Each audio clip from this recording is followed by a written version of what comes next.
मालेगांव महानगर पालिका 2026 में कायदा और व्यवस्था को ठीक रखने के लिए हमने बीएनएसएस के अंडर अनेक लोगों पर प्रतिबंधक कार्रवाई करी है, जिसमें 126 बीएनएसएस के अंडर हमने 6 से 62 लोगों पर कार्रवाई करी है और 129 बीएनएसएस अंडर 58 लोगों पर यह कार्रवाई करी है। इसके अतिरिक्त हमने 163 बीएनएस अंडर, जिसमें छोटी कालावधि के लिए उनको यहाँ से तड़ीपार किया जाता है, ऐसे 30 लोगों पर कार्रवाई शुरू करी है और 56 महाराष्ट्र पुलिस एक्ट इस सेक्शन के अनुषंगाने हमने 15 लोगों को गांव से तड़ीपार करने के लिए प्रस्ताव सादर किया है।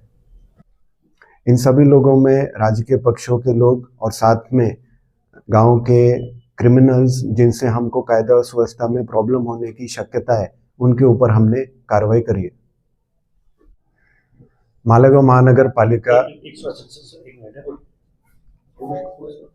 मालेगांव महानगर पालिका 2026 निवडणुकीच्या अनुषंगाने आम्ही कायदा व सुव्यवस्था राखण्यासाठी अनेक लोकांवर बीएनएसएस अंडर प्रतिबंधक कारवाई केलेली आहे।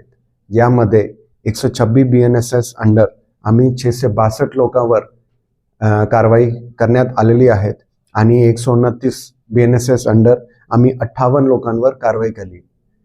या अतिरिक्त आम्ही 30 लोकांवर 163 बीएनएस अंडर एक छोटी कालावधीसाठी त्यांना तडीपार करण्याचे आम्ही कागदपत्र आता प्रिपेअर करतोय आणि 56 महाराष्ट्र पोलीस ॲक्ट अंडर 15 लोकांवर तडीपार करण्याची कारवाई करण्यात आलेली आहे। या कारवाईमध्ये अनेक राजकीय पक्षांचे लोक आहेत आणि त्यांच्यासोबत आपले बॉडी ऑफेंडर्स, प्रॉपर्टी ऑफेंडर्स, जे काही कायदा व सुव्यवस्थेमध्ये अडचण होऊ शकते त्यांच्यावर कारवाई करण्यात आलेली आहे।